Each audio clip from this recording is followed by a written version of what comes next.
এখন মহিমেন পটওয়ারির বিরুদ্ধে লেগে গেছে মানুষ যে কিভাবে বুদ্ধের বিরুদ্ধে। আগামী 50 বছর বুদ্ধের নাম কত থাকবে না, 50 বছর পর 100 বছর পর এই কাগজের এই 500 টাকা নোট থাকবে, এগুলো থাকবে না 800 বছর পরে।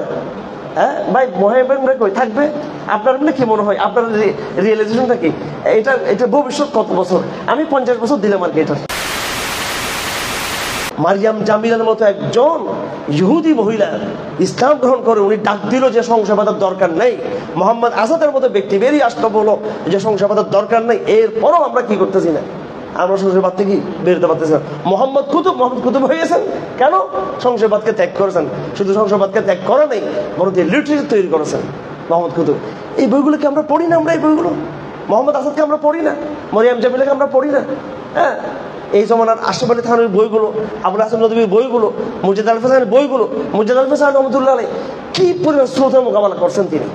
ওই সময় তো ইসলাম দাবান হয়ে গেছিল ভারতবর্ষে। আমরা বলি যে মুঘলরা ইসলামের ক্ষমতা ছিল, কোনোদিন ভারতবর্ষে ইসলাম এত মুঘল ইসলাম ক্ষমতা ছিল ভারতবর্ষে 100 বছর 200 বছর সব মিলাইয়া। আমরা বলি একবার 700 বছর 800 বছর, এই কয়েকশো বছর ছিল কুফরি বেদাত এবং কুফর ছিল। আকবরের পুরো আমলটা ছিল কুফরি শাসন ব্যবস্থা ছিল। আলমগীর এসে 50 বছরের ইসলামের রাজত্ব তিনি কায়েম করেছিলেন। জাহাঙ্গীরের অবস্থা বেশি একটা সুবিধা ছিল না, যাই হোক মারাত্মক একটা অবস্থা ছিল, বৈরী অবস্থা ছিল। কিন্তু মুর্জিদ আল ফেসান রহমতুল্লাহ আলাইহি সংশয়বাদী ছিলেন না, স্রোতের বিরুদ্ধে দাঁড়িয়ে গেছেন। কিসের বিপরীত?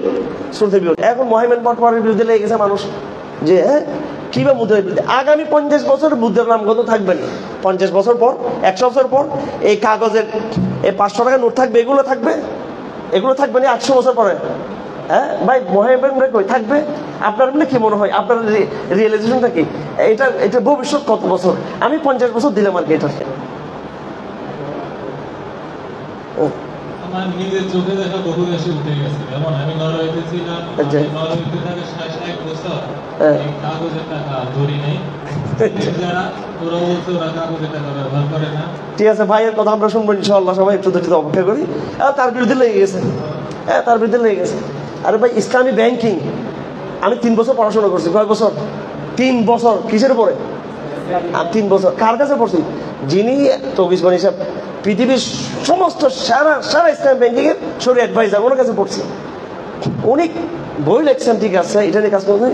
পার্সোনাল রুমে নিয়ে আমাদের অনেক কথা বলছেন তিনি আমাদেরকে, ঠিক আছে না? ওগুলো বলবো নাকি এখন এখানে? তিনি বলছেন আমাদেরকে কি হবে আগামী দিনে মুসলিমের ভবিষ্যৎ। আমরা বাংলাদেশে কিছু নতুন গবেষক তৈরি হয়েছে, বাংলাদেশে নতুন কিছু পোলাপান তৈরি হয়েছে। এই কেউ 10 সালে পারে, 11 সালে পারে, কেউ 2-3 বছর আগে পারে। কি এলম টানা বাপরে বাপ এদের। এলম বলা হয় পুরো বিষয়টাকে জানা। আপনি যখন অর্ধেক জানবেন বেশি কথা বলবেন, পুরোটা যখন জেনে ফেলবেন তখন আর কথা বের হবে না আপনার, ঠিক কিনা?